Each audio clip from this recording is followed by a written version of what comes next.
할렐루야. 오늘 주일 2부 예배에 나오신 여러분 모두를 주님의 이름으로 축복하고 환영합니다.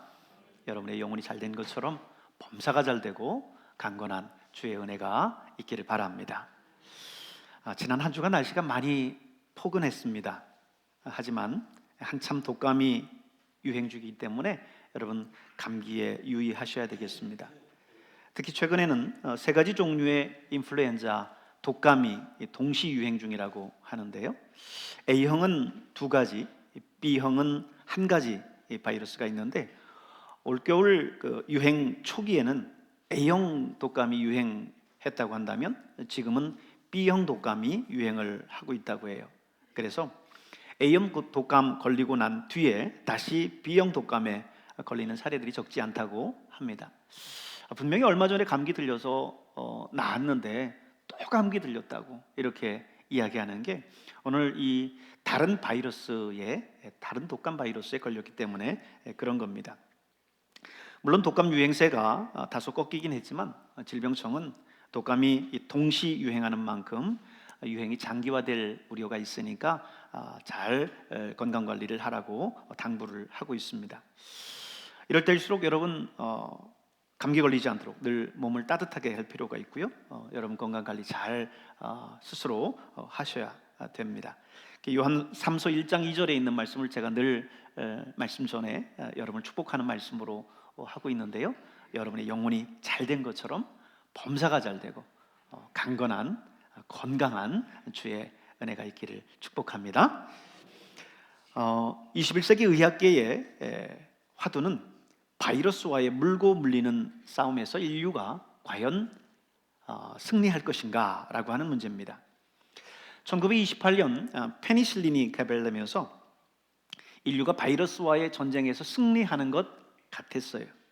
그런데 이 페니실린이 대량으로 이제 사용되기 시작하면서 1941년 이제 이 페니실린에 내성이 생긴 바이러스가 등장하기 시작했습니다. 그래서 1년 뒤 1942년에는 전체 바이러스의 30%가 그리고 50년에는 70%가 이 페니실린에 대한 내성이 생겼다는 거예요. 의학계는 할 수 없이 여러 항생제들을 복합 투여하는 그런 방식으로 이 바이러스에 대항해 왔는데 이미 50년대 후반 이제 치료 불가능한 바이러스가 등장했다는 겁니다. 이후에 개발된 메티실린이라고 하는 또 다른 항생제 역시 내성을 가진 바이러스가 다시 또 등장을 했고요. 60년대 후반 유럽을 중심으로 해서 한참 확산이 됐습니다. 이후 부작용에 대한 우려 때문에 그동안 사용하지 않았었던 강력한 항생제인 반코마이신을 사용했는데 이제 이곳에도 내성을 가진 슈퍼 바이러스가 등장했다라고 하는 겁니다. WHO 세계보건기구는요 일찍이 이렇게 항생제 내성으로 발생하는 문제가 사실 전쟁보다 무서운 재앙이 될 것이다 이렇게 경고했습니다. 얼마 전 우리는 코로나 팬데믹을 겪었죠. 그래서 이 바이러스라고 하는 항체의 성격 유형을 잘 압니다. 코로나가 처음에 발생했을 때에 그 바이러스가 이제 항체가 이제 나오기 시작하니까 또 다른 바이러스로 이제 유전자 변형돼서 나오는 변이 바이러스가 나오지 않습니까? 이런 걸 보면 정말 인류의 전쟁은 바이러스와의 물고 물리는 싸움입니다. 인류가 멸망하면 이 바이러스와의 전쟁에서 멸망할 것이다라고 예견하는 사람들이 많아요. 사실 인류 멸망 시나리오가 많이 있겠죠. 인류가 만들어낸 수많은 핵폭탄과 같은 그런 전쟁으로 인해서 멸망할 것이다. 혹은 자연재해, 전쟁과 기근과 또 이런 재앙 때문에 멸망할 것이다라고 이렇게 예견하지만 그것보다도 가장 가능성 있는 그런 현실성이 있는 것이 바로 이 바이러스와의 전쟁 속에서 멸망할 수 있다라고 하는 겁니다. 근데 여러분 사실 우리의 신앙도 가만히 보면요 이런 죄와의 물고 물리는 싸움이에요. 끝없는 싸움입니다. 이 싸움에서 과연 우리가 어떻게 승리할 수 있는가라고 하는 것이 우리 신앙의 화두가 되어야 될 것입니다. 사단은 끊임없이 우리 신앙을 무너뜨리기 위해서 우리에게 다가옵니다. 갖은 방법과 계략을 사용하면서 우리를 넘어뜨리려고 하고 있지요. 그래서 끝없이 신무기를 들고 와서 우리를 넘어뜨리려고 하는데 그 중 하나가 바로 매너리즘이 아닐까, 신앙의 매너리즘이 아닐까 싶습니다. 매너리즘 그러니까 매너 이런 게 있어서 매너가 있다거나 좋다 이런 얘기가 아닌가 할 수도 있겠지만 그게 아니라 관습과 습관에 젖어 살아가는 것을 이야기를 해요. 신앙의 매너리즘이라고 하는 건 뭘까요? 처음에 예수 믿고 구원받아 예배 나올 때에 찬양할 때 그렇게 마음의 평안과 기쁨이 있을 수 없었어요. 그런데 세월이 지나면 지날수록 예배에 대한 감격도 말씀에 대한 마음의 울림도 사라집니다. 웬만해서는 감동도 은혜도 받지를 못해요. 이것이 바로 신앙의 매너리즘이지요. 영적인 슈퍼 박테리아, 슈퍼 바이러스와 같은 겁니다. 수많은 설교를 들어도 우리 주변에 주옥 같은 말씀들이 얼마나 많습니까? 그런데 그 말씀은 그저 우리의 귀만 커지게 할 뿐, 우리의 영혼과 우리의 가슴은 찬바람이 냉랭하게 불고 또 그 은혜에 대한 내성이 생겨버렸어요. 그래서 웬만한 설교를 들어서는 그냥 가슴이 뜨거워지질 않습니다. 사실 이게 굉장히 무서운 겁니다.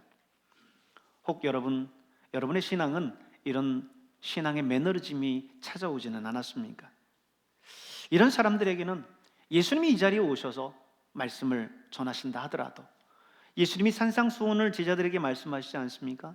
그 말씀처럼 예수님이 오셔서 말씀하셔도 그 사람은 은혜 받을 수 없다라고 하는 거예요. 우리의 영혼이 점점 황폐화되고 있다라고 하는 그 사실을 우리는 잘 분별해야만 됩니다. 우리의 삶이 하나님을 떠나가고 있고 또 하나님이 기뻐하시지 않는 죄 가운데 살아감에도 불구하고 오늘 우리가 그것을 의식하고 살아가지를 못할 때가 많습니다. 그러므로 여러분, 오늘 우리가 영적인 예민함을 회복해야 될 줄로 믿습니다.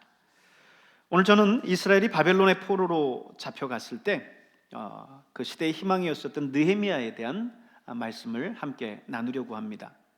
느헤미야가 예루살렘으로 돌아와서 예루살렘 성전과 성벽을 보니까 다 무너졌고 회파되어져 있고 성문은 불타서 없어져 있어요. 그것을 다시 중건하고 보수하는 그 과정들을 느헤미야서는 기록을 하고 있습니다. 오늘 이 느헤미야 이야기를 통해서 우리의 신앙의 모습들을 다시 한번 돌아보고 무너졌었던 우리의 신앙을 다시 한번 세울 수 있는 그런 계기가 될 수 있기를 소망합니다. 이스라엘은요, 솔로몬 이후 남유다와 북이스라엘로 나뉘었습니다. 그 왕국이 지속되다가 북이스라엘은 아수르에 의해서 멸망하고 남유다는 바벨론에 의해서 멸망합니다. 그러나 그 바벨론 역시 바사, 페르시아라고 하죠. 당시 고대 중근동의 패권 국가로 등장한 이 바사에 의해서 바벨론 역시 멸망의 길을 가게 돼요. 이스라엘 역사 속에서 계속되어 왔었던 이 패권 국가들, 아수르, 바벨론, 바사, 그들의 포로 생활을 하면서 이스라엘은 사실 암울한 생활을 해가고 있었습니다. 오늘 본문은요, 페르시아, 바사가 고대 근동의 패권 국가로 있으면서 이스라엘을 다스리고 있을 때였습니다. 아닥사스다가 아하수에로에 이어서 바사 왕으로 있을 때였는데 느헤미야는 그때 수산궁에서 술관원이 되었었다라고 이야기를 합니다. 술관원 그러면 왕의 곁에서 술이나 따르는 그런 하찮은 관직처럼 여겨지지만 사실은 상당히 고위직입니다. 왜냐하면 당시 절대 권력이었었던 왕의 측근에 사람을 두는 거는요, 웬만한 가까운 사람 아니면은 그 측근에 두지 않습니다. 당시에 누군가 왕을 시해하기 위해서 먹을 거에 술에 독을 탄다든지 한다면 그거는 금방 정권이 바뀔 수 있는 그런 상황이기 때문에 웬만한 신임이 두터운 사람 아니고는 왕이 술관원과 떡관원으로 두지를 않습니다. 그런데 오늘 느헤미야가 수산궁에 왕의 술관원으로 있었다는 거예요. 바로 그때에 하난이라고 하는 사람과 두어 사람이 유다에서 수산궁으로 오게 됐습니다. 그때 이제 느헤미야가 궁금하던 차에 하나니에게 묻죠. 포로로 잡혀온 사람들 외에 거기 예루살렘에 남아있는 사람들과 그리고 그 예루살렘의 형편은 어떠하냐라고 물어요. 그러자 그들의 대답이 사로잡힘을 면하고 그곳에 남아있었던 자들, 그들은 지금 큰 환난을 당하고 능욕을 받으며 또 예루살렘 성은 회파되고 성문들은 불타버렸습니다. 이렇게 얘기를 해요. 사실 느헤미야는 비록 바사의 포로로 와 있지만 그는 왕의 측근에서 소위 고위 관직으로서 편안한 삶을 살아가고 있었습니다. 그런 동안 그는 자신의 고향이었었던 예루살렘의 그 상황을 알지 못했던 거지요. 오늘이야 비로소 하나님을 통해서 예루살렘의 참상을 듣게 됩니다. 비로소 예루살렘의 현실을 보게 된 거지요. 예루살렘의 현실은 어땠어요? 예루살렘의 현실은 성은 회파되고 성문들은 불타 없어졌다라고 하는 겁니다. 이스라엘의 중심지였고 그곳에서 하나님을 예배했었던 신앙의 중심이었었던 예루살렘 성, 그 성벽이 다 전쟁으로 무너졌는데 아직도 그 무너진 채 그곳이 그대로 남아있고 잡초가 자라고 짐승들이 우글대는 그런 곳이 되었다라고 하는 거죠. 여러분, 오늘 우리는 어떻습니까? 우리는 성령님을 모시고 있는 성령의 전이에요. 그렇다고 한다면 여러분의 성전은 어떻습니까? 여러분의 성전이 정말 처음 예수 믿었었던 그 깨끗한 그런 성전의 모습을 유지하고 있습니까? 아니면 그동안 신앙생활 해오면서 성벽은 무너지고 성문은 불타고 성 전체에 잡초가 가득하고 거기에 들짐승들만 오가는 그런 예루살렘의 모습처럼 오늘 저와 여러분의 내면의 성전 역시 그렇게 되어 있지는 않습니까? 날마다 우리의 신앙의 모습들을 우리가 바로 보아야 할 필요가 있습니다.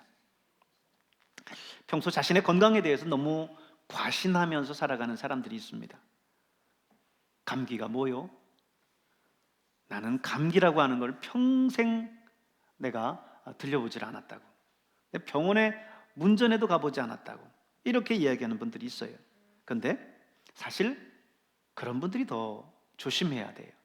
어느 순간 갑자기 그런 분들을 돌아가시는 것을 여러분 볼 겁니다.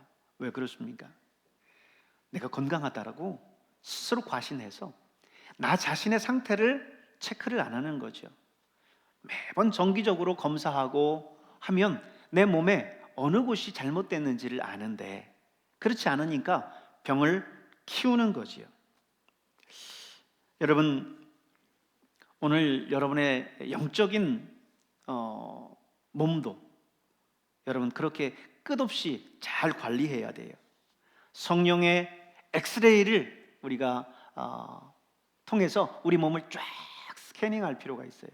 그래서 나의 영적인 상태에 어느 부분이 잘못됐는가, 어디가 병들어 있는가 라고 하는 것을 일찍 발견해서 그때그때마다 하나님 앞에 회개하고 그것을 새롭게 해야 될 줄로 믿습니다.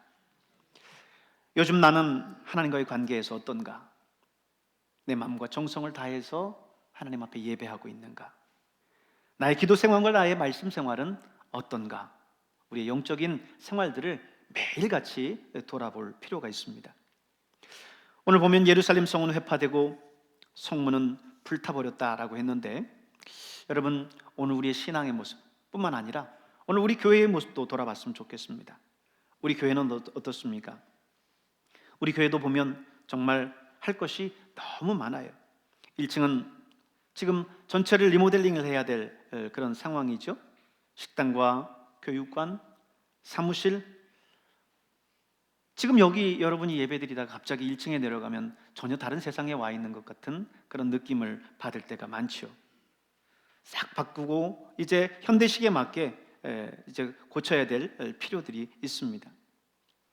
그리고 우리 성도들이 그동안 정말 원했었던 것이 엘리베이터인데, 이 엘리베이터도 빨리 사실은 해야 돼요. 하나의 수건 사업과도 같은 거죠. 지난 수요일, 그래서 지난 한 직원을, 엘리베이터 회사 직원을 하나 만나서 우리 교회 안에 이제 엘리베이터를 안착할 어떤 방법과 그런 견적들을 요청을 해놨어요.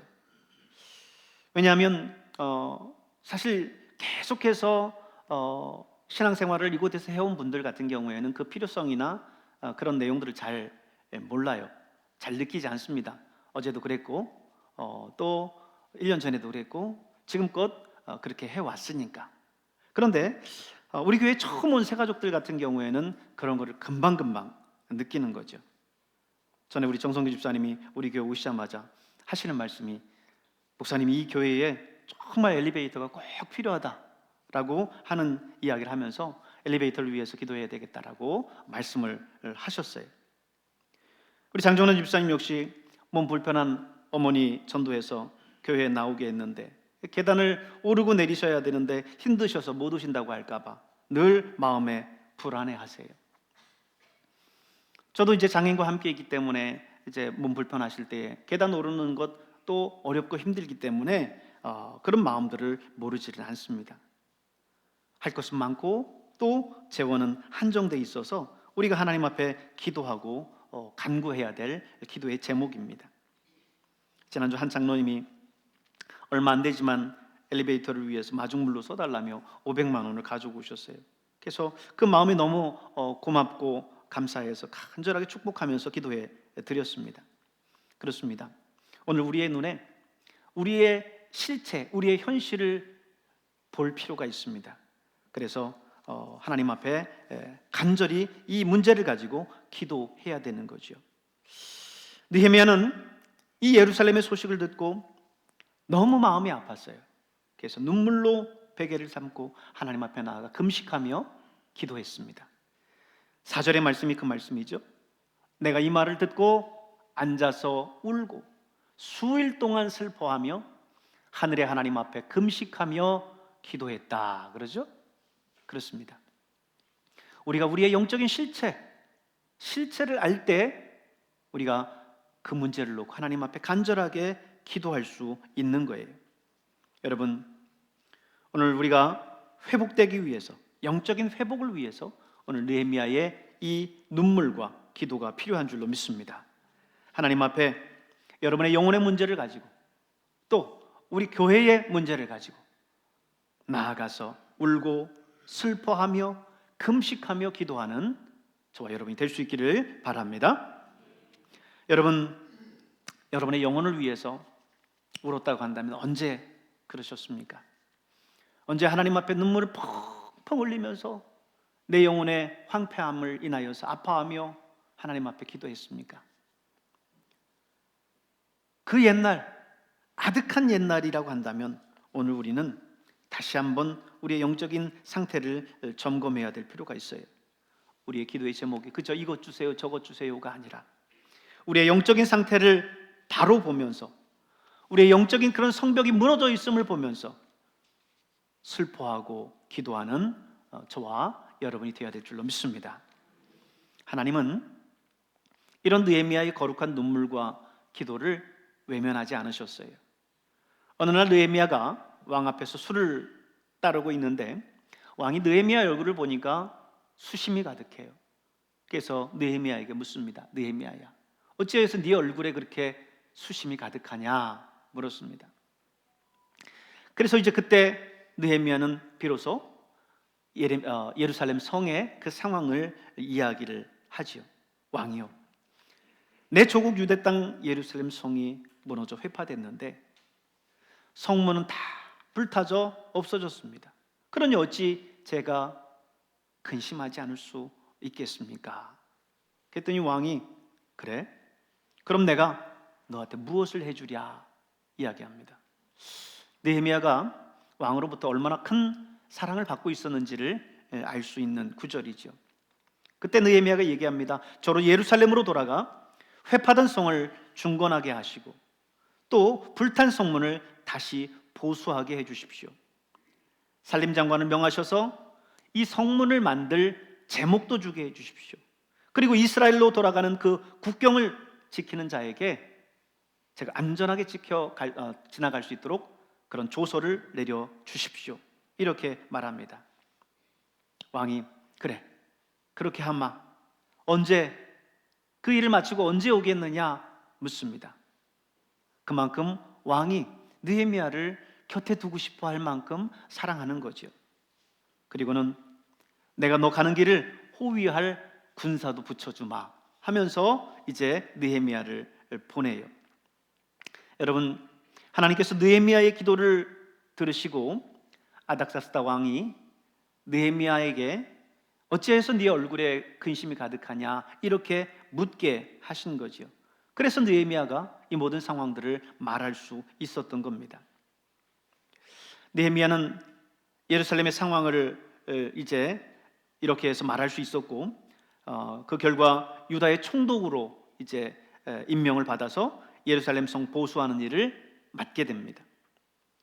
여러분, 그렇습니다. 하나님은 이렇게 거룩한 눈물과 기도를 그냥 지나치지 않으십니다. 여러분이 하나님 앞에 늘 그렇게 이렇게 기도와 눈물로 하나님 앞에 나아갈 수 있기를 바랍니다.